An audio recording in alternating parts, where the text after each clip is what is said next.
자, 1단원입니다. 지금 대단원의 길잡이 보시면, 자, 우리는 책을 읽으며 뭐를 느끼고요? 삶의 지혜를 터득하기도 하고, 정서를 풍부하게 함양하기도 하고요. 또 올바른 가치관을 형성을 하는.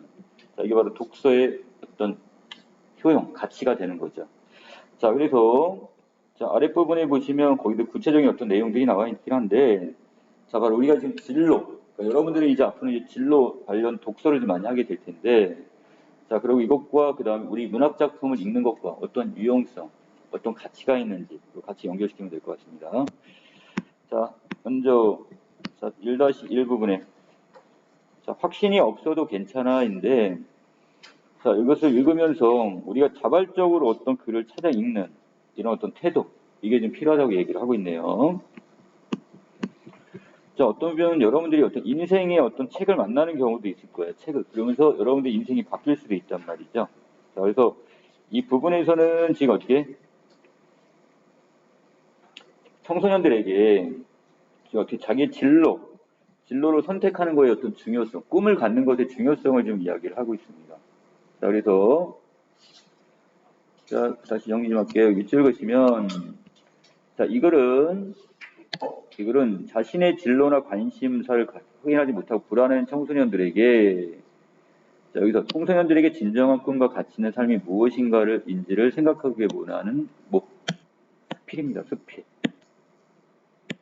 자, 그래서 자, 이 작품은 전체적으로 지금 어디에 해당이 된다고요? 자, 수필이니까 자신의 체험을 바탕으로 지금 누구에게 교훈을 주는 내용이라고 보시면 되겠죠. 여기는 어떤 작가의 인생관이나 가치관들이 잘 담겨져 있겠죠. 자, 그러면 자, 처음부터 들어가 볼까요? 젊은이가 학교를 나와서 제 몫을 하는 성인으로 자라기까지의 과정에서 가장 중요한 것은 단지 공부에서뿐만 아니라 인생 전반에서 호기심과 흥미를 잃지 않는 것. 자, 결국 공부도 중요하긴 할 거야. 자, 그렇지만 이것만큼 또 중요한 게 바로 뭐라는 얘기예요? 바로 인생 전반에 대해서 호기심과 흥미를 잃지 않는 것도 중요하다고 얘기를 합니다. 자, 그만큼 인생에 대한 호기심, 흥미, 이게 중요하다는 얘기죠. 자, 이것은 결코 만만한 일이 아니야. 지금 우리 사회는 청소년을 그와 정반대의 길을 이끌고 있어요. 자, 뭔가 청소년들이 학업에만 너무 성적이나 여기만 연연하다 보니까 호기심이나 흥미를 가질 수 있는 그런 기회가 없어요, 지금.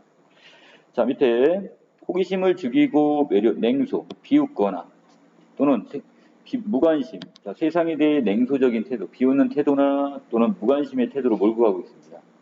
자기가 하는 일이 시간 낭비라는 생각만은 절대로 갖지 말게 해야 하는데 자, 지금 어떤 학생이 자기 나름대로 열심히 꿈을 갖고 그것을 이루려고 노력을 하는데 그 시간 낭비처럼 보이게 한단 말이야. 다른 적이 사회가. 자, 청소년에게 가장 필요한 것은 추구할 만한 어떤 매력을 가진 바로 뭐가 생겨야 돼요? 목표도 있어야 되고요. 그리고 그 목표를 이루기 위한 당연히 뭐도 필요해? 실력도 필요할 겁니다. 자, 여기는 미국의 심리학자 칙센트 미아이의 저서 어른이 된다는 것은 보면 자, 이게 바로 위에 그런 내용이 지금 나와 있는 내용인데 이거를 읽으니 오래전에 신문에서 보았던 자, 만화 한 편이 생각이 난대요. 자, 뭐냐? 자, 아버지가 고등학생 아들한테 질문을 합니다. 너 뭐하러 과외하니? 아들은 좋은 대학 가려고요. 그러면 아버지가 다시 좋은 대학 가려고 뭐 하려고? 그랬더니 아들이 다시 과외하려고요. 이게 뭐예요? 계속 순환적으로 돌고 있죠? 지금 과외하는 거나 아니면 나중에 대학교 나와서 과외하는 거나 결국 동일하네요, 지금. 그쵸? 자, 그렇다면 자, 결국 이 친구가 갖고 있는 목표는 아주 뚜렷한 목표가 아니네, 이거. 그리고 이것을 진정한 어떤 목표라고 할 수도 없고 자, 그 삶에 대한 어떤 호기심이라고 볼 수도 없을 겁니다. 자, 아랫부분 어린 시절에는 누구나 반짝이는 눈으로 주변 세계를 탐구하고 어른들에게 질문을 합니다. 그런데 점차 환경에 익숙해지고 생각의 집이 건축되면서 자, 생각의 집이 건축된다는 것은 나름대로 자신이 이게 좋은 말은 아니야. 고정관념을 갖게 되거나 자, 이건 긍정적인 의미인데 사고의 틀이 어떤 하나도 아니 부정이네요. 고정돼 버렸으니까 다른 쪽으로 다른 시점으로는 관점으로는 보지 못하는 겁니다. 자, 그래서 자, 이 부분에 생각의 집이 건축된다는 의미는 긍정의 의미라기보다는 자, 이것은 자, 부정적 의미 이렇게 해석하시면 될 것 같아요. 고정관념에 사로잡히다 이 정도로 정리해 놓으세요. 자, 그러한 지적 탐구 능력이나 욕구가 서서히 쇠퇴합니다. 점점 우리 능력이 지금 사라지고 있어요. 성장 과정에서 여러 가지 지식이 딱딱한 형식으로 주입되면 안으로부터 솟구쳐 오르는 호기심은 점점 줄어들 수밖에 없어요.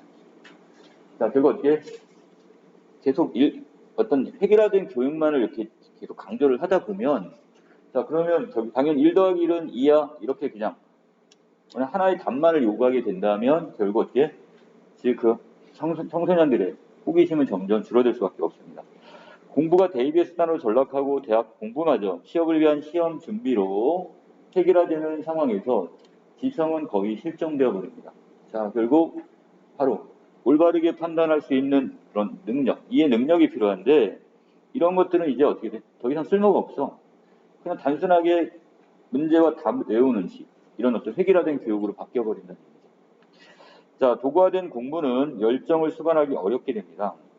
자, 그래서 삶과 무관하게 보이는 지식을 강요받으면서 학업을 바로 어떻게 보게 된대요? 냉소적, 비웃는 듯한 이런 태도로 바라보게 됩니다. 자, 중간 진정한 알문 어떻게 일어나는가? 바로 관심사를 따라 생각을 하고 관찰을 하고 독서하면서 나름의 지성을 읽어갈 수 있다 이렇게 얘기했어요. 자, 결국 자기가 물어보고 자기가 답하는 자문자답의 방법을 사용하고 있죠. 자, 그 실마리는 우연히 생겨나기도 하고, 예를 들어서 자, 어떤 그 해멀이라는 학자가 있는데 이 천문학자입니다. 자, 이 사람이 아주 외행성이니까 지구 바깥쪽을 돌고 있는 어떤 행성들, 자, 이거를 지금 어떻게 그 정도가 되게 멀리 있는 곳이란 말이야. 자, 그런 해멀은 어릴 때 부모가 여행을 많이 했나 봐요. 근데 참멀미가 되게 심했대요. 자, 그래서 할 수 없이 어떻게 차 안을 아니라 멀리 밤하늘을 좀 많이 쳐다보는 습관이 있었나 봐요. 근데 그게 뭐가 되고 있어? 여기는 이 해멀이라는 사람을 바로 천문학자로 만든 겁니다, 지금. 자, 우연한 기회가 결국 자, 이 사람이 지금 별자리를 보는 그리고 이걸 통해서 결국 어떻게 이 참멀미 이걸 잊게 되면서 결국 어떻게 이 사람이 천문학자로까지 발전할 수 있게 되는 거죠. 자, 뒷장. 자, 그런 습관이 직업으로 이어졌고요. 이렇듯 어릴 때 우연한 경험으로 인해서 자신의 적성을 깨닫게 되고, 자, 그 다음에 그 길로 한결같이 나아가 자, 큰 업적을 이룬 사람이 종종 있습니다. 자, 그래서 자기의 소질을 잘 찾아낸 거죠. 이 사람은 우연한 기회에. 그러나 그런 행운을 얻는 사람, 자, 어린 시절에 이러한 자신의 적성이 무엇인지를 우연하게 찾아내서 그리고 큰 업적을 이룬 사람은 그리 많지는 않아요. 자, 어린 시절 자신이 하고 싶은 일을 찾아서 흐트러짐 없이 매진하여 자, 성공한 사례들은 청소년에게 용기를 줄 수도 있지만 요거는 벌써 초등학교 때 이미 자신이 갈 길을 정했는데 난 고등학교가 됐는데 고등학생이 됐는데도 아직도 못 정했네. 이게 뭐라 이렇게 주눅이 들 수도 있다는 얘기죠. 너무 이게 소침해질 수가 있단 말이야. 그러나 대학생이나 30대의 성인들 가운데에서도 정말로 자신이 잘할 수 있는 것이 무엇인지를 확신하는 사람은 그리 많지는 않아요. 자, 얼마 전 어느 긴급 구호 활동가가 고등학교 졸업을 앞둔 청소년들에게 쓴 칼럼을 읽었는데, 자, 거기는 그 중에 학창 시절 내내 공부하라는 말만 듣다가 갑자기 가슴 뛰는 일을 하라는 말에 당혹해야 할 청소년에게 건넨 위로의 말이 인상 깊었어요. 자, 주입식 교육, 획일화된 교육을 여태까지 받았단 말이야. 근데 대학교 왔더니, 자, 그 상황에서 뭐라고 지금 해요? 자, 가슴 뛰는 일을 한번 해봐라. 이 가슴 뛰는 일은 자기 자신이 관심이 있고, 흥미를 느낄 수 있는, 그리고 정말 즐겁게 할 수 있는 일. 자, 이런 것을 하라, 이렇게 얘기를 하니까, 청소년들이 왜 이렇게 당혹해요? 여태까지 이렇게 안 살았잖아, 지금. 초등학교 때부터 해가지고, 고등학교 때까지, 그리고 뭔가 주입식 교육만 받고 입시 위주의 교육을 받는데 자, 이것은 자기가 하고 싶은 관심 있는 일을 하라고 했으니까 오히려 더 당황스러워할 수밖에 없어요. 자, 지금 목표가 뚜렷하지 않다고 너무 걱정하지 말기를 바란다. 무엇보다도 그 방향으로 첫걸음, 첫 시작. 자, 시작을 했다는 그 자체가 중요하다는 얘기죠. 완벽한 지도가 있어야 길을 떠날 수 있는 것은 아닙니다. 자, 여기서 지도라는 개념을 썼고요. 자, 밑으로 갑니다. 자, 우리가 지금 서울에서 부산까지 갈 수 있는 방법은 수십 가지가 있대요. 자, 비행기 고속철도를 타고 갈 수도 있고, 승용차를 타고 갈 수도 있고, 자, 그리고, 자, 그것이 질러가든 돌아가든, 자, 여러분의 인생 표지판에 신의지가 아니라 부산이란 최종 목적지가 보이기만 하면 되는 거야. 이걸 다시 저 위로 올라갔다 내려와도 상관없고 바로 직선으로 내려가도 상관은 없어요. 갈 수 있는 목표까지 가는 길은 상당히 맞겠죠. 목적지까지 갈 수 있는 방법이. 자, 그래서 방금 본 이정표에 대전이라고 써 있어도 상관없어. 왜? 목포라고 써 있어도 놀랄 건 없어. 전라도까지 저기 내려갔다 할지라도 다시 턴을 내서 어디로? 남행선상. 자, 결국 목표로 가는 길 방향이 어디에 서 있기 때문에 가능하다고 봅니다. 자, 그 다음에 뒷부분에서 자, 청소년계 인생의 목표를 명명백백히. 자, 명백히 깨닫고 있는 사람이 몇 명이나 될까? 그렇게 많지는 않아. 자, 요즘 젊은이들에게 꿈이 무엇이냐고 물으면 뭐 의사, 변호사 이런 교사 직업을 말하는 경우가 많은데, 그러나 지금처럼 급변하는 세상에서 자, 평생 직업, 평생 직장을 찾기는 그렇게 쉽지는 않을 겁니다. 인생의 목표는 직업으로 수렴되지 않으며, 자, 이거네요, 지금. 단순하게 인생의 목표를 직업으로 수렴, 이렇게 한쪽으로 이렇게 모이는 거 있죠? 자, 이렇게 않으므로 의사나 공무원이 되는 것 자체가 꾸민 인생은 너무 궁색하대. 뭔가 초라해 보입니다. 이렇게 되면. 궁색하다, 초라하다. 그 직업을 얻고 나면 더 이상 추구할 꿈이 없기 때문에. 이 사람이 예를 들어서 대학교 나오고 정말 열심히 뭐 준비해갖고 면접 준비나 해가지고 이 사람이 정말 그 회사에 대기업에 취업을 했단 말이야. 근데 목표가 끝났으면 이 사람 인생은 끝난 건가요? 그게 아니죠. 그러면 이 자체가 최종적인 직업을 내가 선택하는 것이, 그리고 직업에 내 취업을 하는 것이 최종적인 목적이 되서는 안 됩니다. 자, 그럼 뭐냐? 자, 밑으로 가시면 한국의 많은 대학생이 혼란과 방황에 빠져드는 것도 바로 마찬가지인데, 대학 입학을 목표로 삼고 열심히 공부하는 고등학생들이 그 목표를 이루고 나면 이후에 할 것이 뭔지 몰라. 너무나 혼란에 빠진단 말이죠. 자, 차라리 목표가 뚜렷했던 수험생 시절이 행복했다고 합니다. 그래서 일단 또다시 취직을 겨냥해 공부를 시작합니다. 자, 여기까지고요. 자, 마지막. 그렇다면 꿈은 무엇이어야 되느냐? 자, 궁극적인 꿈, 진정한 꿈은 궁극적으로 자, 이루고 싶은 것, 그 무엇, 이게 바로 진정한 꿈이 될 거예요. 내가 정말 뭐가? 만약 공무원이면 그 아랫부분에 나와 있지만 공무원이면 어떤 공무원? 자, 그리고 의사면 내가 어떠한 의사? 여기까지. 자, 이런 것이 바로 최종적으로 내가 이루고자 하는 그 무엇이 바로 진정한 꿈이 돼야 되는 거예요. 자, 예를 들어 공무원이 되고자 한다면 직업 그 자체를 꿈으로 삼기보다는 장차 공무원으로서 어떠한 정책을 실현해서 지역사회와 시민사회를 어떻게 디자인하고 싶다는 이상을 품어. 구체적으로, 좀 더 세부적으로, 나는 이러한 공무원. 여기까지 가야지 그게 진정한 꿈이란 얘기죠. 자, 또 하나, 의사도 마찬가지입니다. 돈벌이가 아니라, 자, 환자들의 마음을 살펴면서 그들의 삶의 질에 관심을 쏟는 의사. 자, 이러한 의사. 자, 이게 진정한 꿈.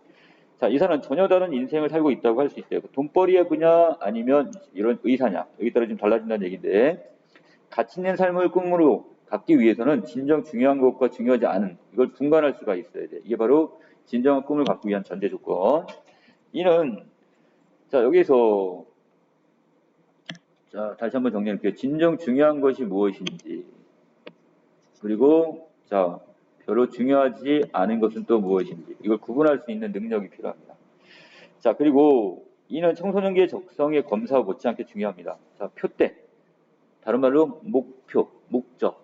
자, 이것을 확인했다면 전공이나 직업에 대한 확신이 다소 불투명해도 크게 상관이 없어요. 자, 내가 예를 들어 어떠한 사람이 되겠어? 그럼 그것과 관련된 학과를 여러 가지를 공부를 하다 보면, 자, 그리고 이미 그 우리의 꿈은 어떤 전공이나 직업에 머무르지 않으며 그 꿈을 실현하는 길은 여러 갈래로 나 있을 수가 있어요. 자, 그렇기 때문에 삶의 궁극적인 목표가 분명한 사람은 얼핏 눈에 잘 띄지 않는 비좁은 새끼를 찾아내고 없는 길도 뚫을 수가 있습니다. 자, 그리고 그 과정에서 부딪히는 난관, 자, 시련이나 우리 고난을 뭐라 한다? 난관 이렇게 볼 수 있는데, 이거에 저자르지 않고 실패를 무릅쓰고 계속 전진하는 힘, 이게 바로 삶의 열정, 이렇게 보시면 되겠죠. 자, 이 삶의 열정이 있는 사람, 이것이 중요하다는 얘기입니다. 결국. 자, 아래로 좀 내려가시면, 자, 여기서 글쓴이가 말하는 열정의 뜻은 뭐냐, 결국. 아까 얘기했던 부분이 있네요. 꿈을 향해 난 비좁은 새길을 찾아내고 없는 길도 뚫을 수 있는 의지. 이 자체가 바로 여기서 삶의 열정이 되는 겁니다. 자, 밑에 핵심 정리예요. 자, 수필이라고 그랬죠? 자, 자신의 체험이 바탕이 되었고 인생관이나 가치관을 전달합니다. 교훈을 전달하는 목적. 진정한 꿈과 가치 있는 삶의 의미. 그 다음에 구체적인 사례. 자, 이걸 우리는 뭐라고 그래요? 사례를 제시했으니까 예시. 이렇게 얘기하죠. 예시. 자, 묻고 답하는 방식. 약간 자문자답이라고 해도 되고요. 이걸 다른 말로 뭐라고 해도 될까요? 자, 이걸 문답법이라고 해도 되겠죠? 자, 문답법. 자, 다음 넘깁니다. 자, 학습활동인데, 자, 여기서는 전체적인 내용 요약을 해놨어요. 자, 성장하면서 청소년들의 호기심이 줄어든 까닭은, 자, 뭐 때문에? 자, 우리가 지금 공부하는 것이, 자, 공부가 지금 뭐 때문에? 진학이나 취업의 수단이 되면서 여러 가지 지식이 딱딱한 형태로 그냥 머리에 주입되기 때문에. 고정관념이죠? 자, 이렇게 굳어져 버리기 때문에. 그렇다면 진정한 알맹이되는 그것은 무엇이냐? 바로 우리가 독서를 통해서 바로 이 지성, 이걸 읽을 수 있으면 됩니다. 자, 그 다음에, 자, 여기서 확신이 없어도 괜찮다는 의대 제목처럼 어떤 삶이 돼야 돼요? 자, 구체적으로 아직 직업이나 전공을 정하지 못했다 하더라도 괜찮대요. 어차피 직업이나 전공이 삶의 목표는 아니니까. 그럼 뭐냐? 자, 결국 삶의 목표, 즉 꿈은 자, 궁극적으로 이루고 싶은 그 무엇, 바로 가치 있는 삶이어야 한다 이렇게 얘기를 합니다. 자, 이렇게 얘기를 했고요. 자, 그래서 자, 지금 목표만 뚜렷하다면 결국 지금 어떻게 내가 좀 한 바퀴 돌아간다 할지라도 괜찮대. 자, 결국 내가 무엇이 중요한 가치고 어떤 것이 덜 중요한지를 우리가 곰곰이 생각해보고 중요한 가치를 향해 나가는 것. 이게 더 중요하다고 얘기했어요. 자, 그 다음에 뒤로 넘어갑시다. 해야 되나요? 내가 추구하는 가치의 꿈은 결국 어떻게? 자, 진정 중요하고 중요하지 않은 것을 분간하는 기준을 정해서 자, 궁극적으로 이루고 싶은 그 무엇. 이게 바로 가치 있는 삶이다. 이렇게 얘기했어요. 진정한 꿈이 되는 거고요. 자, 밑에 보시면 내가 중요시하는 가치를 생각하면 태섭에게 해줄 수 있는 말인데, 자, 보니까 태섭이는 이렇게 얘기하면서 태섭은 시를 읽으며 처음에는 그런 것도 직업이었으면 좋겠다. 이렇게 얘기를 했대요. 여러분 이거 읽어보세요. 잡뉴스인데, 시파람 부는 것도 도시락 덜어주는 것도 누가 비단 이잉어한테. 자, 소풍은 어린아이들이 제자걸음을 들어주는 직업. 그 다음에 자, 비둘기 떼의 종종을 가만히 따라가 보는 것도 직업이라고 한다면, 자, 근데 자, 태섭이는 그걸 쭉 읽더니 뭐라고 시야 위에 있는 건 장정일 시인의 시입니다. 잡뉴스. 자, 그런데 태섭은 시를 읽으면 처음에는 그런 것도 직업이면 좋겠다 싶었지만 하지만 그것은 직업이 될 수 없대요. 그 이유는 그거야. 돈을 받을 수 없으니 직업이 될 수 없지. 자, 모든 것을 뭐라고 생각하는 거야? 직업이라는 것 자체를 돈과 연결시켜놨죠. 자, 그래서 결국 이런 태석이한테 해줄 수 있는 말이 뭐냐. 그러니까 진정한 가치나 꿈이라는 것, 어떤 게 더 돈이 중요한 사람이 있을 수도 있어요. 하지만 그것보다 중요한 그 어떤 정신적인 가치가 있을 수가 있는 거죠. 자, 그러니까 물론 돈이라는 경제적 가치를 중요하게 여기는 사람도 있을 거야. 하지만 사람들이 돈만 벌기 위해 일하는 것은 아니라고 생각한다. 자, 그러므로 자, 어떻게? 자, 여기서 우리가 자, 자신이 즐겁고 자, 사람들은 자신이 즐겁고 행복한 일을 꿈꾸고 그 꿈을 위해 돈을 벌기도 한다. 그리고 그 과정에서 자신뿐만 아니라 이 주변에 있는 사람들까지 더불어 행복하게 하는 것, 이게 중요한 가치로 생각하고 일하는 사람들이 있어. 그러니까 돈이 다는 아니야. 자, 이렇게 이야기를 해주면 되겠죠. 자, 여기까지 내용 정리 마치겠습니다.